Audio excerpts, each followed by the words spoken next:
the free ABC for eternity. Without God and His Son Jesus, everything is peaceful and lightness. Happy always doing His will. Happy always doing His will. Overcome. Season 14, episode 3. And we have just a great story tonight. So this is going to be a lot of fun. But before that, we've got a few announcements, right? Absolutely. Always. Okay. Which ones in particular? Yeah. Okay, well, where is Candace when we need her, right? Well, Just make up something. Obviously, if you guys don't know, the book that changed millions of lives has been updated. And it's in process right now of being printed. And it's going to be ready before Christmas time. And there's going to be an audio book, and it's called Way Down Works. So, talk about giving hope to anybody that you're friends with who's looking for answers. It's going to be the greatest Christmas gift that anybody could ever get. Yes, that's an appropriate response. That's appropriate. Thank you, God. That's going to put me in spirit. Thank you. Wow.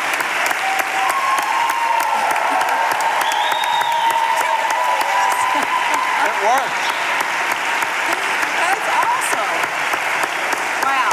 Well, you know, that's actually, this is interesting, but I was telling Candace today, I said, honestly, it's the most exciting thing that I feel like I have, I guess wanted to get out there for a long time. I mean, for years. I mean, so even though I'm always thankful for whatever God does, but I just feel some energy, and then you all just, did somebody tell y'all to stand up and whistle and clap like that? I mean, like, we'll pay you later, right? That's right, absolutely. No, wow, okay, so that just, to me, just confirmation that there's a spirit going on with this book, and so just continue to pray, and we're on a deadline. In fact, there's people right now working around the clock on it, so we're trying to get that thing to the printer this weekend, so pray for that. But yeah, okay, that, and then we've been talking about service. Yes. And wow. Amazing. It's been unbelievable. Okay, so if you'll roll some pictures, I'll try to hang with the slides. But I do know that I've been to two portions of it. The cemetery land, which still doesn't have an official name, but the remnant land that's out in Primm, it was just amazing to watch. If you I'd gone out there earlier in the week to see it. I mean, that cabin and everything the whole place was pretty much, it was so in need. Oh, you have no idea. And then the cute little building there, we're trying to power wash it down to get it back to its original color. But so much got done. A road that, I mean, I just happened to go, try clearing that off and see, and it turned out to be one of those spots where there was already a road there, and so it was kind of one of those things. So we got an old barn down, all the guys did, and a lot of clearing, and a pad was built, just amazing amount, obviously another Joe Langston product. And then we went, the next day was just over here at the church, and Amy Seitz and that crowd, and they were working just to get everything organized. And Joe, of course, came in on part of that too. And we, if you go to the back, it's completely different. So that's where I come in is loving to move stuff around. I don't know why that's fun, but it just is. And so it's definitely changing face, and I think you're gonna like it. It's gonna be fun. So getting a lot of offices over here that are long time needed. So it's just an amazing group. And so normally we're gonna take the time to get all those people that volunteered up here and go over it. But tonight I just want to thank the groups. Is the Langston group, that small group, the Macaulay Purdy small group, the Stites small group, and the Primm groups. They all jumped in there, and y'all did so good. So good. Amazing. And so if you haven't gotten to serve, your time's coming. Just look for your small group leader and jump in there, or you can come at any time. And it feels so good. It feels so good to get out of yourself and to serve. And it is our purpose. So, but okay. So when was it? Greed Exposure. When did that come out? I believe it was close to this time, maybe a little bit later than this time last year. Last year, so it's been out about a year or so? Yep. Okay, so for those that are new, you might not know this, but a series came out that I actually had been working on for years. It goes, the video footage, it goes back in time, but it was called Greed Exposure.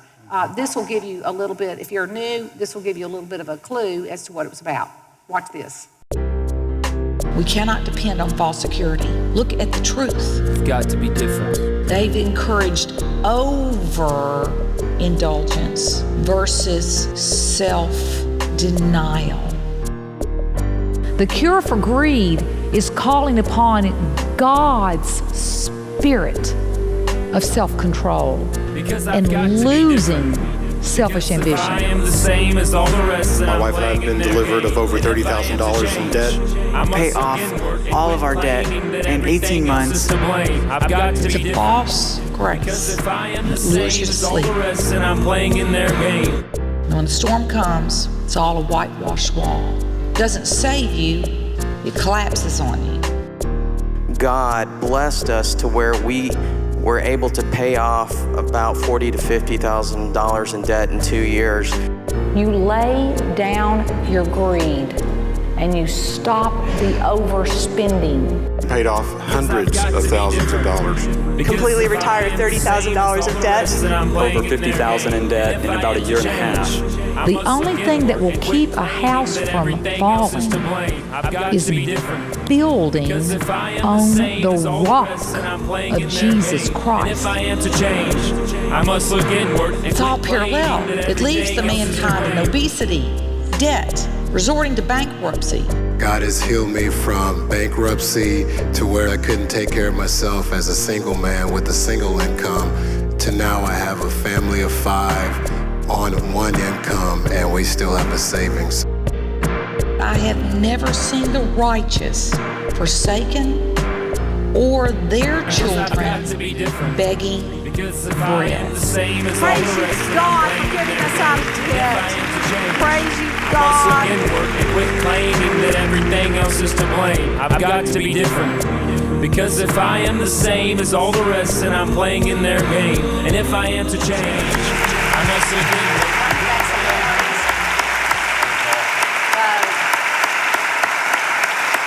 Well, 1 year later, we have a couple that took the course and are around $8,000 free, paid off in 1 year. So please join Ted and I in welcoming Clint and Carmen Snider.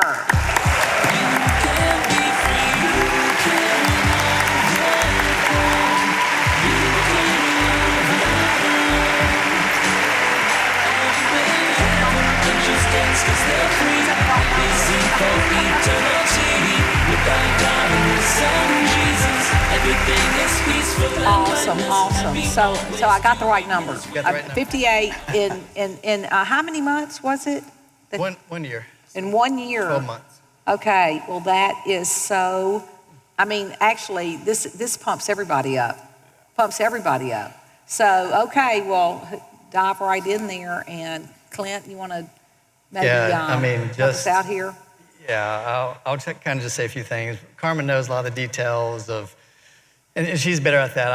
I go through things too quickly and hit all the main points. I'm done. But Carmen's better at the details. But yeah, $58,000 in a year, and that's ending right now. So we started last year about I guess it was September of last year, and which has just been amazing. But it's all just from what we've learned here of giving and of giving of self and putting others first, putting God first, and just not going back on that, and just knowing that has to be the priority and everything.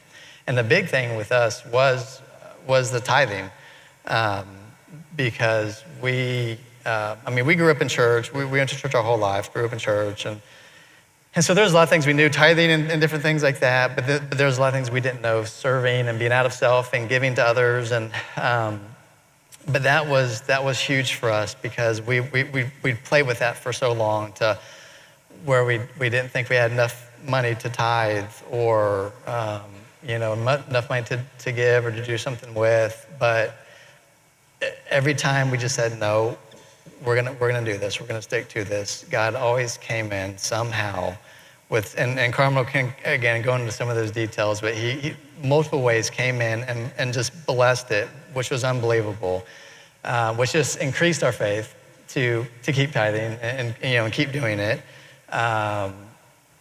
So that's just one part of it. But just, coming into this and just learning, about, again, like I said, we were raised in church. Our whole lives went to church every week. But we never were taught about, being out of self and doing for others. And we just weren't, it just wasn't talked about. We didn't know about it. And so contrasting that with coming here and learning that God is first in everything. And finances being a big part of that. That we knew that we had to take it serious. After the Great Exposure class came out, we knew that it was time. Because just looking at that number, you see that number, and it's just like, man, it's kind of overwhelming for us. Maybe for some people it's not, but for us, we have 5 kids, so a family of 7. That's huge. You extrapolate that, income per debt and 5 kids. It seems impossible. It did. That would be when I found out it was y'all. I went, you're kidding me. You're kidding me. It's amazing. If I can interject just 2 things real quick. When we first met the Sniders, when they first joined the church, this was like a leap of faith. Even when they moved down here, the whole thing, and watching God come back every time, they put God first, watching him give back personally to them. And when he was testifying last Saturday at church about giving, everyone else wants to jump up. You can't sit there and brag on yourself. You're just talking about how God gives back through giving. But who here has had Clint Snider in their house at some point doing something on their property? It's like unbelievable what this guy does. And that was part of your testimony too, about how people gave back to you guys, but they couldn't wait, So between the job, that happened, the gifts from the family, just so much with taking Great Exposure and praying about it. So I just wanted to brag on these guys. Well, no, while you're jumping, if I jump in there, not to jump, and then she giving her summers to summer camp. Yes. All these years Constantly. is amazing, right? That's.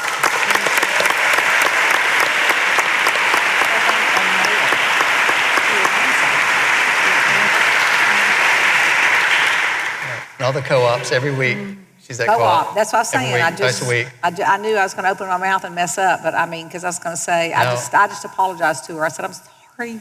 No, because I know there's so much more that you do. No, anything we get to do, I'm grateful for. And so do you want me to give some of the history? Sure. Yeah. I think to fully appreciate what God has done, I'd have to go back and give you a little bit of history, but I just want to start off by saying that we are absolutely nothing, and God is everything, and the only reason, we're up here is just to say He is who He says He is, and He's a good God, and to testify that this message and the words that He has poured out through you has changed our life in every single way for the better, and it is unexplainable.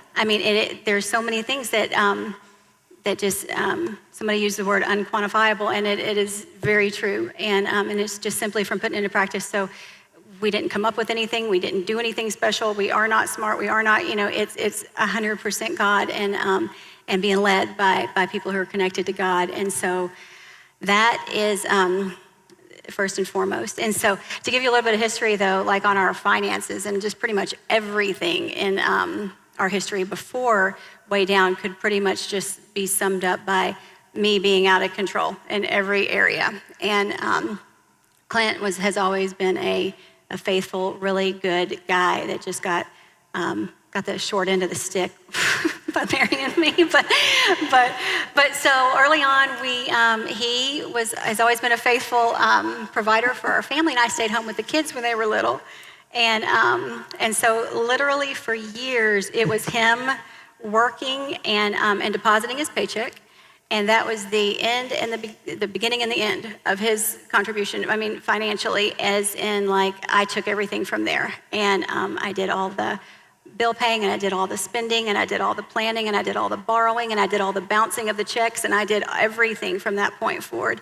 And we literally, it was a mess. And it's funny, I was thinking back, like just, it's so foreign to me now. I don't even know if banks do this anymore because we haven't bounced a check in so long, but our bank had this, like they would let the checks run through up to negative $750. Oh, no. And so I would just write checks all the time, even if it was zero, because I knew they would go through up to, negative 750. So our balance hovered around at negative 700 for a long time.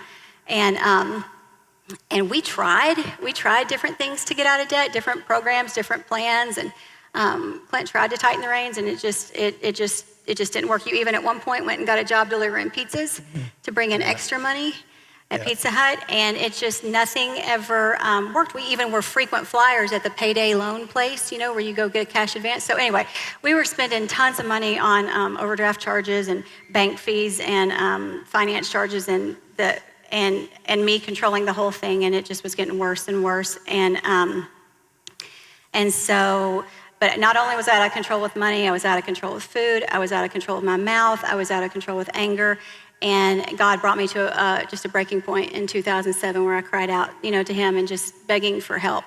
And he reminded me of Way Down, which I had read years and years prior to that. And that year, so 2007, and I got to hear you talk, and I came into it. Of course, I knew everything, like when I started taking that class. But then I heard you talk, and I was like, wow, like I think this woman might know some things that I didn't know, And that was amazing.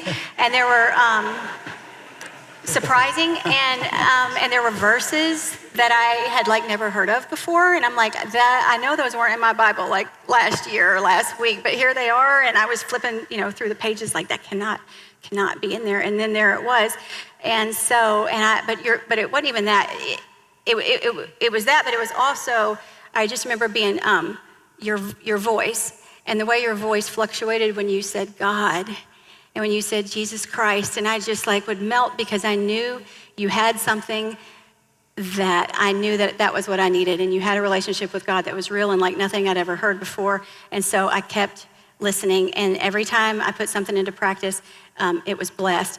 And God was very quick early on to bless us. As soon as we came in that first week of Way Down, I lost 8 pounds. And it wasn't long after that until a legal turnaround situation thing, and we ended up getting a chunk of money from a trust fund that ended up allowing us to pay off all of our debt at that point. And that was that first year we came into Way Down, which was a tremendous blessing. So at that point, we had a clean slate, and we were debt free. And one of the things, though, that stood out to me that you taught in that first class, and you continue to teach, and that I had never heard before, was Deuteronomy 28-30, and its blessings for obedience and curses for disobedience. And like I said, God was always so quick to come in and bless us and show that was the truth anytime we tried to do anything to put him first. And so we had a clean slate, and we swore we would not. Oh, I forgot about one thing.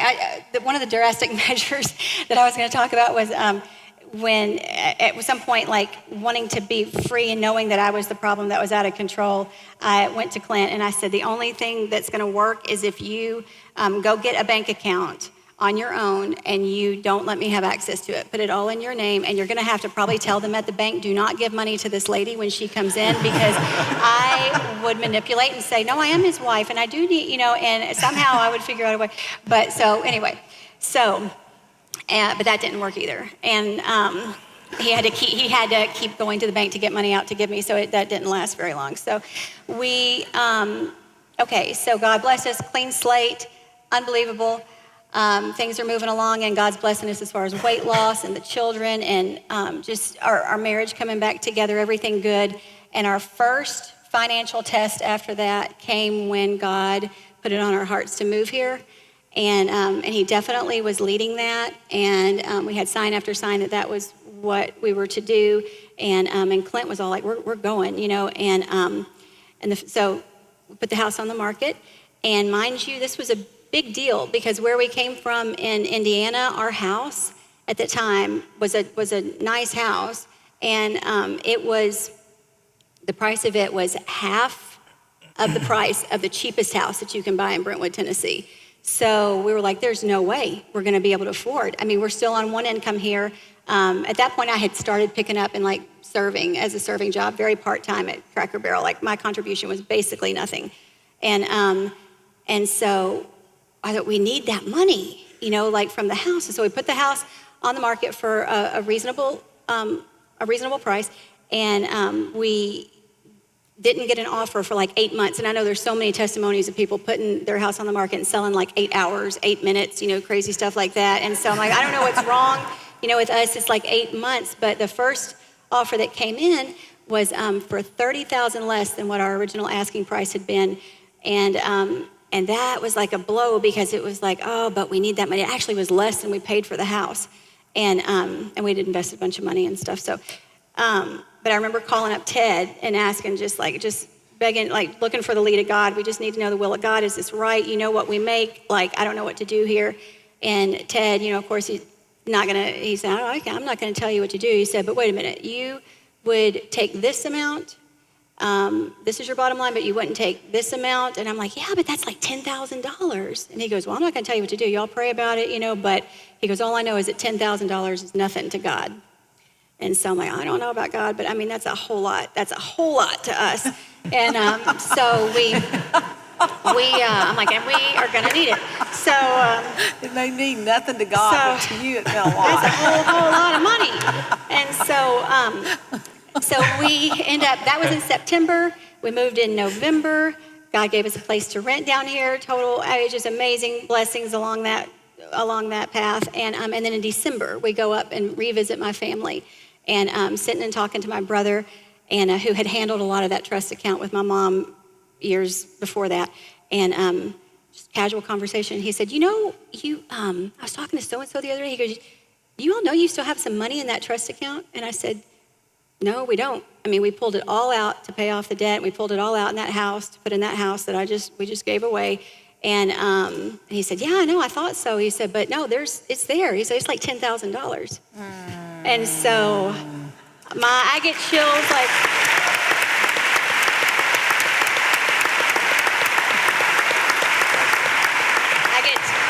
still telling that story, and Ted's voice ringing in my head like it's nothing to God. And that just was such a faith builder.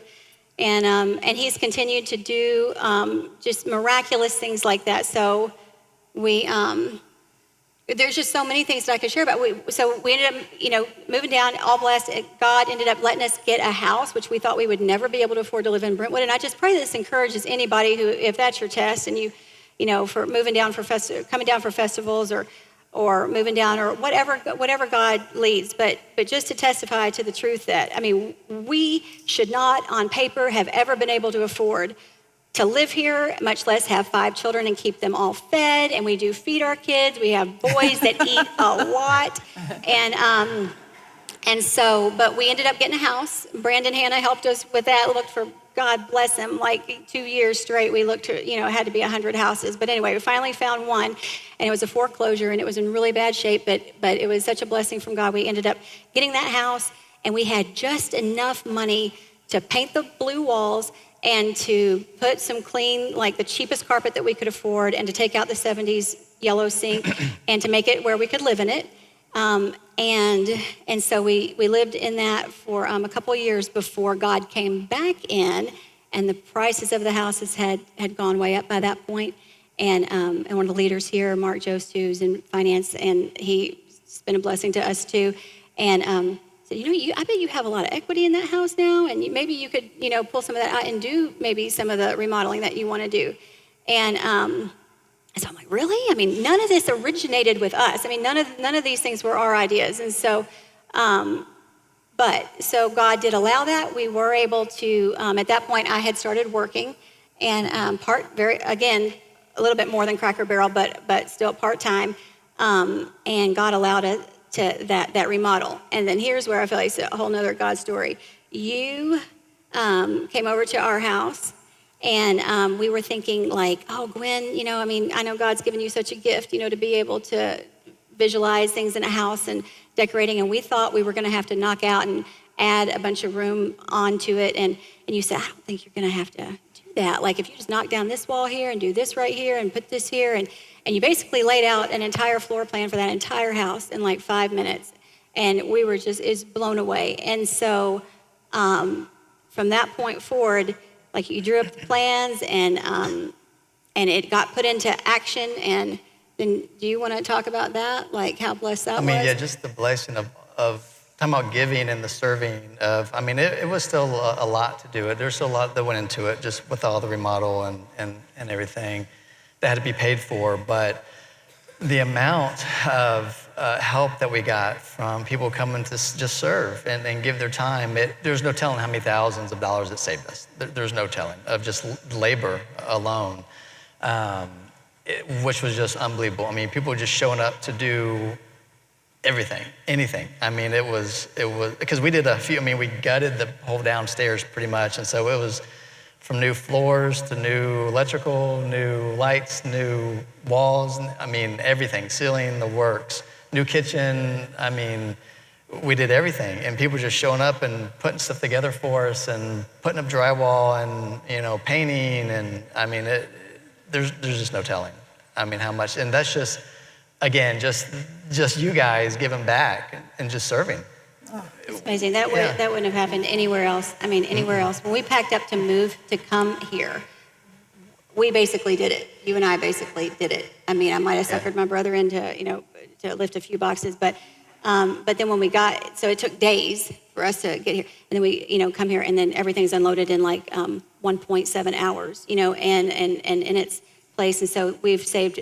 God, that's just again God giving back, and it's unbelievable. What we've been given, and then God blessing. It was the hand of God. We ended up getting like a $7,000 refrigerator for $100. Thank you, Amy Stites, and $12,000 stove for like $600.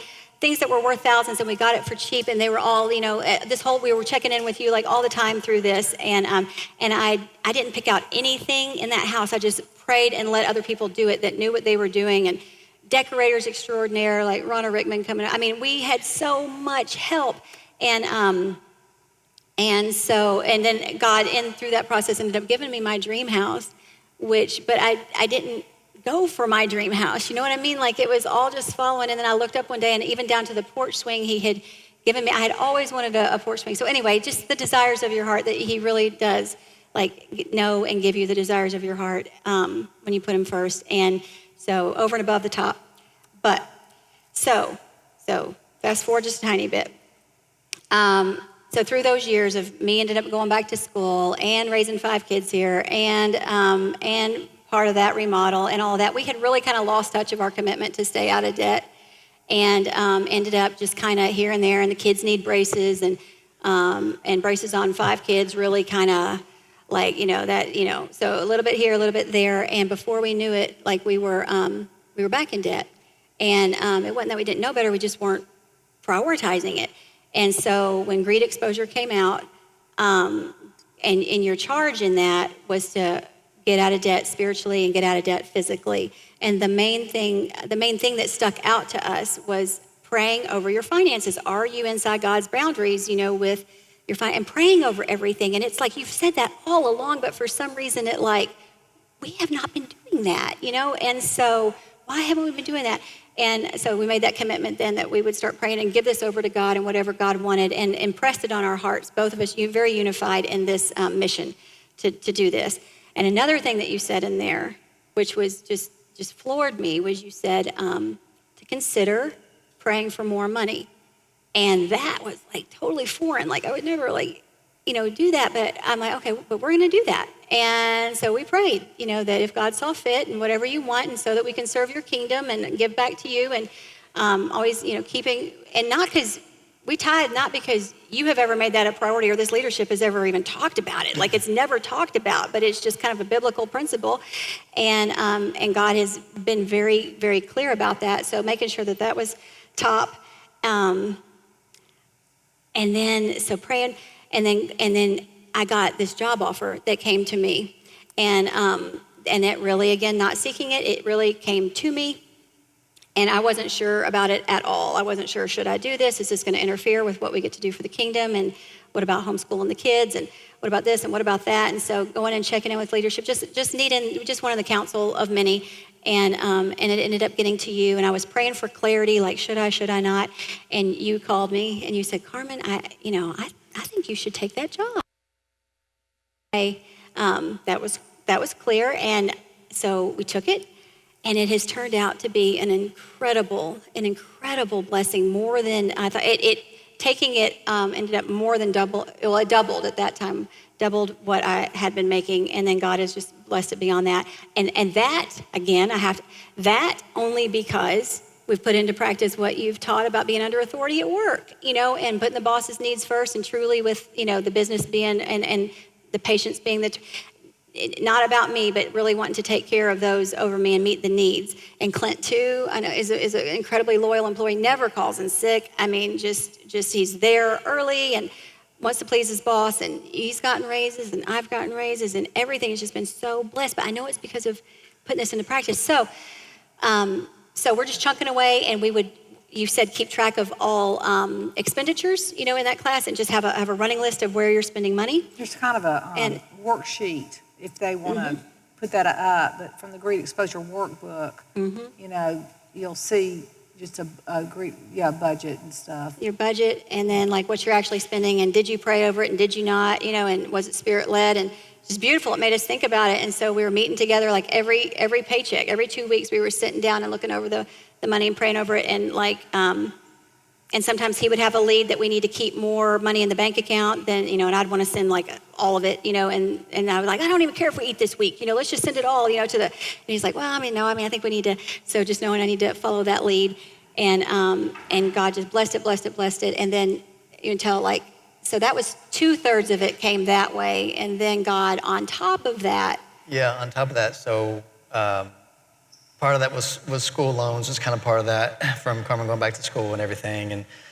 And so just out of the blue, we're a couple months into this thing, and my parents kind of knew about it, because I told them, yeah, we're getting out of debt, we're doing this. And so they knew about it. And so a few months into, so I guess it was early this year, February-ish or something like that. My mom calls me just kind of one day. She's like, so how's it going? We're like, it's going good. We're putting all this money toward it. We're seeing some gains, and we're getting there, and still got a ways to go, but we're getting there. And she's like, so how much is Carmen's school loans? And I wasn't even real sure of the number then, because that was kind of the biggest chunk, and so to us that was sort of like the last thing we were going to pay off. So I was focused on all of these other things, and I said, I think it's this amount, and she's like, okay, and so that was about it. And I was like, yeah, my mom called and asked about your school loans, but that's kind of all she said. It was kind of weird or whatever. But then like a day or two later, she calls back and said, we want to pay off her school loans completely. Thank you, God. Thank you, God.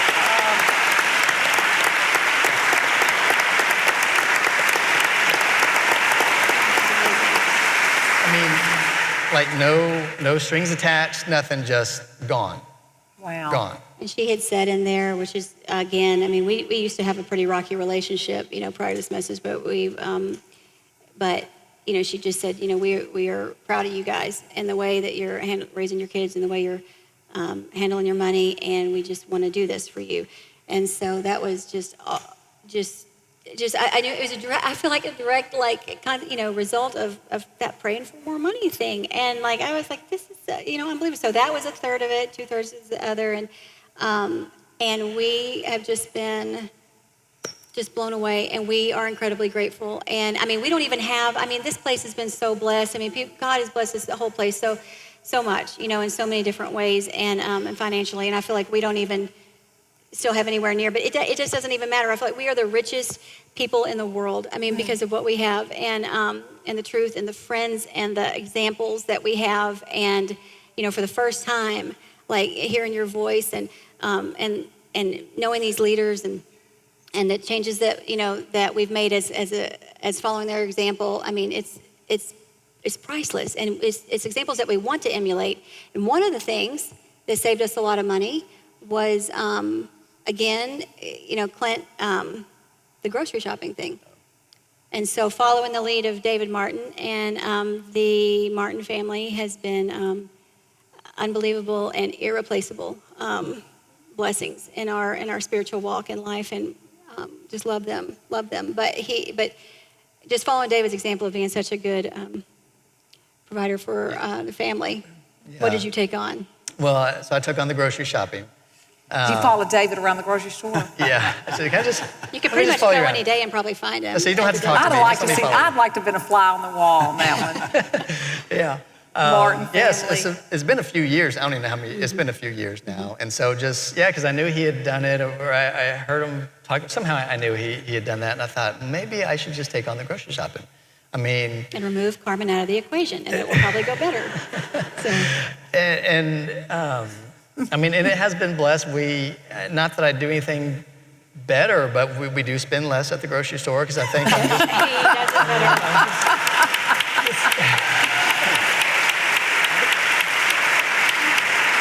They did save $1,000 the first month. We did. Just saying. That was just so well put. I mean, if somebody was going to say, I'm not doing anything better, it's just less. Yeah. We're just saving more money. Yeah. That's incredible. And that so, is. yeah, so I've been, I mean, that's just a gift. Honestly, it is a gift. I mean, some people can remember the price on I'm one of those. I literally, and I had to watch Penny so much, but I, for some reason, to this day, can almost go back and tell you what I paid for every article of clothing and what I pay. You know, now I don't do the grocery store. I don't get to go. I like to go to the grocery store, but I don't have the time. But He's been so I'm good going to try to pick it back up in life. I love it. It's a great way to get fellowship, by the way. It is. Go to Kroger, you're going to bounce into 10 families from You church. can't get through there. No question about it. You can't get through there because of so many people. Absolutely. I'm always seeing people. Yeah, because I kind of bounce between Walmart and Kroger. I'm always seeing. Sometimes I'll see someone at Walmart and then go to Kroger after, and I see someone there too. And yeah. He's got his Excel worksheet on his phone, like aisle 1 has this, and aisle 2 has this, and he checks it off as he goes. He keeps the inventory of the house, and basically, and you still take cash. You take cash to here's our grocery budget. Perfect. We're not going over it. Yeah. And if we run out of chips, Hey, we're out of chips. We're out of chips until the next, time. And so the kids are like, The American family starves.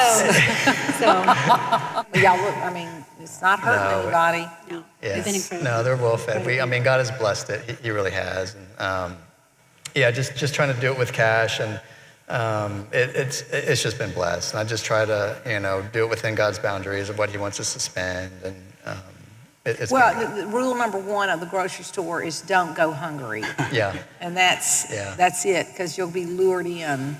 Or greedy. If you, It's dark, throwing everything in. That's right. That's right. It is.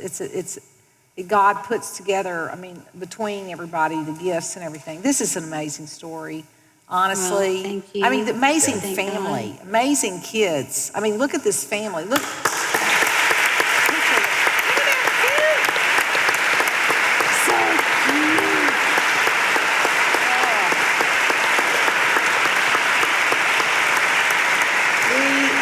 The Sniders, wow, what a family, and they're all so happy.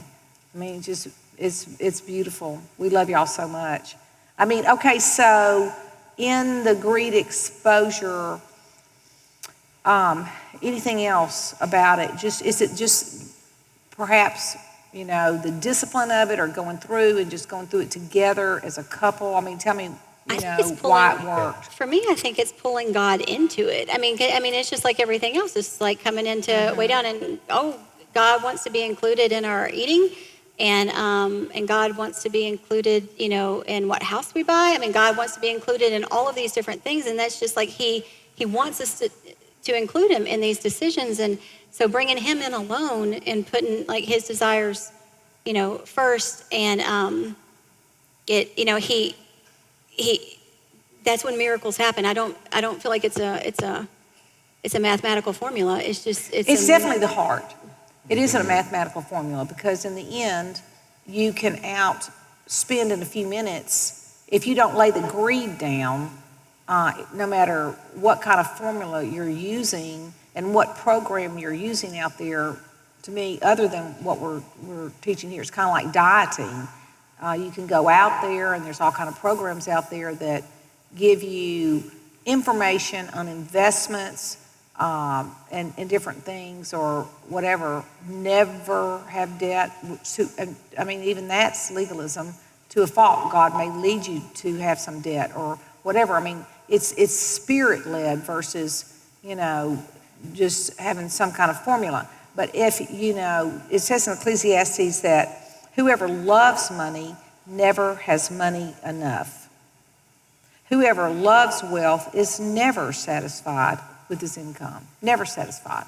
And so, you know, you've got, if there's something underneath greed for, I mean, it may not even be money. It may be spending, like greed for food, so you're overspending on the food, or clothing, or things, the praise of man, trying to keep up with the Joneses. You know, it could be anything. I mean, there are men and women, it isn't male or female, that have hidden spending going on. And with Amazon out there and this next day stuff going on, and they say that if, you know, people drink, they're spending more at night, and then they get the package and they've got to go send it back, then they've got to pay the shipping, and that magic card that you can put it in there and not actually pay has always been difficult for people, because it's not like seeing that cash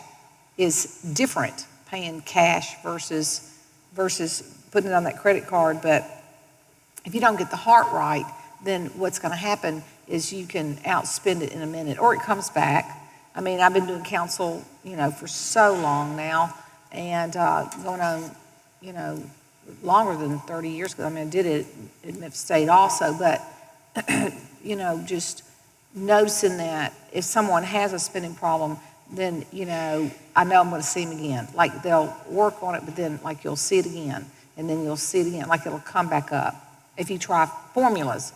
But if you go in there and keep hitting the heart, like, you got to change this right here to be inside just whatever God wants. And what did Christ say? He said, you know, he said, if you want to be perfect, go sell your possessions and give to the poor, and you will have treasures in heaven. Then come, follow me. Follow me. How did he live? I mean, he obviously, there was a purse, and they said a lot of wealthy women gave into his ministry and that type of thing. But even there, you could have, like I said, Judas would help himself to that and spend money out of it, you know what I'm saying? And then, but following him, I know that St. Francis of Assisi, he would say that following him would be literally, you know, taking everything you got, selling it, never marrying, being celibate, and following Jesus Christ. That following him, he couldn't see past just the outside physical of what Christ was doing. But being able to follow Christ was always a heart thing. They never could figure him out. They would say, he said, some say I'm a glutton and a drunkard, and some say, like John the Baptist or whatever. I mean, bottom line, they couldn't figure him out because they didn't understand. Because one minute he would be eating at a banquet with maybe some rich people and Pharisees, and the next minute he would be with somebody very, very poor. It's like Paul said, when I was in Rome, I did as the Romans. I mean, in any environment, he was the same inside every day, and that was down underneath. He wasn't living for earthly wealth, and therefore, in any environment, he was exactly the same. So,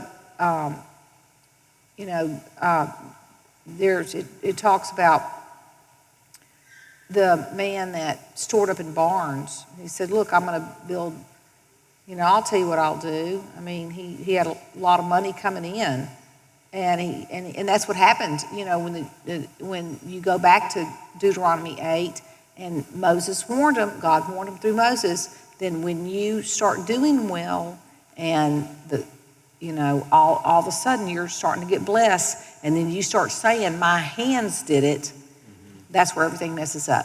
Your hands don't do it. God can take $1 million, turn it into $5 turn it into $1 million, and we don't.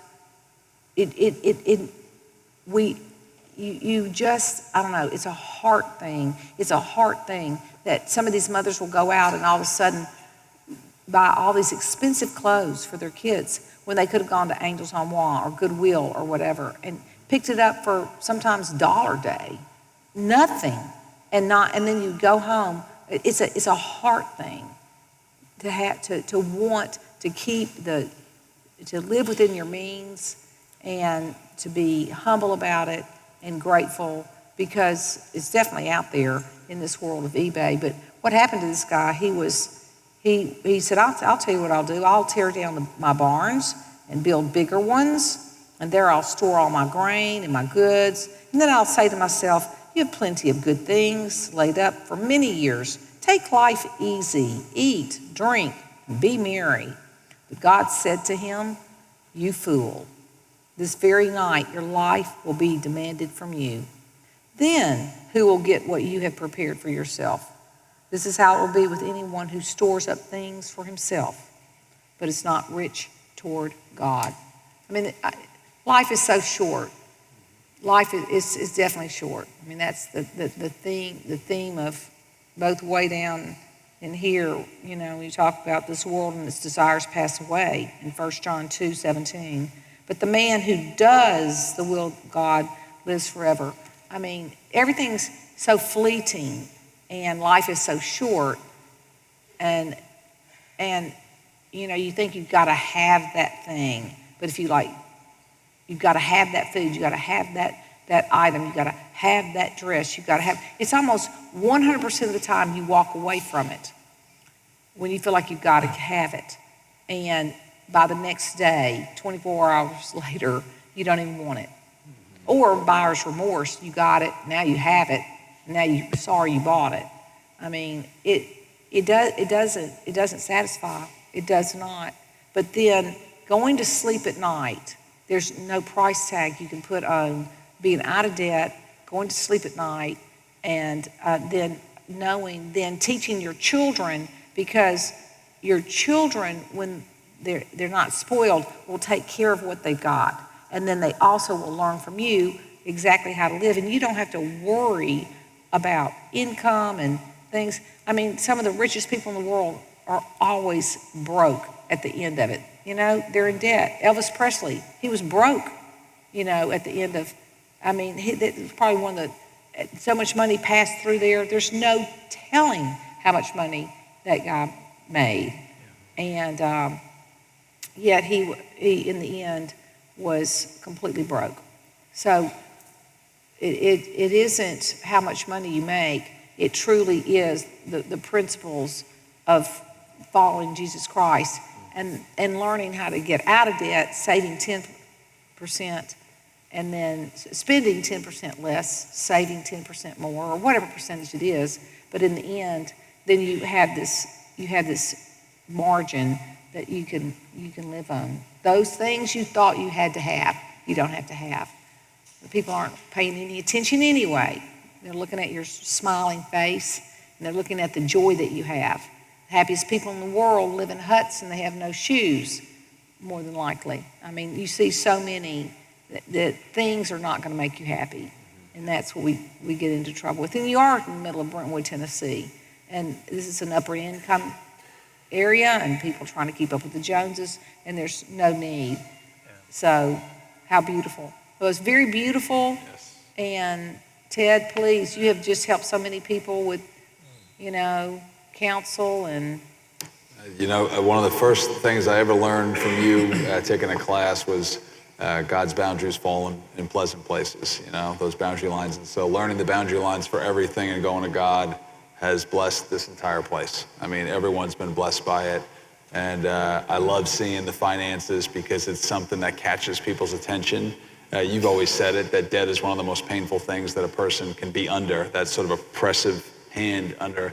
And for them to come in here and know that there are answers and that God performs miracles when you put him first, and he can turn your situation around quickly where you think it's impossible. You think on paper there's no way that this can ever change. And we've seen so many miracles over the last. You and I have done one share of all the financial counseling, and I know that there's times kind of like we look at each other like, I believe, but God help my unbelief because there was so much debt. I remember, I will just say this one that comes to my mind, but I remember somebody got themselves into some trouble, and it was a large amount of money. And I remember you walking up, and they were totally repentant. They wanted to turn it around, and they just looked at it. This was going to be a long road to hoe, but I'm going to stay the course, and I'm going to do it. And it was probably 6 months later, they got a buyout from their company from a pension, and it was the exact amount that and it was a lot of money. And the whole thing was wiped out in 6 months. And I was like, remember when you said that? Like, oh my goodness, it was a miracle. I mean, it was prophetic, but we have seen so many things like that. So it's just a praise to this. So it can't be the things that y'all described are, a mother, a new job that's paying quite a bit more, all those things. I mean, those are ways to do it, but in the heart, going to God is the great financier. He's the banker. He's the loan officer, and he's the one to go to. And so, it is not our own hands. Praise God. Yes. Praise God. We are rich toward God here, and praise God for Carmen and Clint Snider. We love you. Thank you.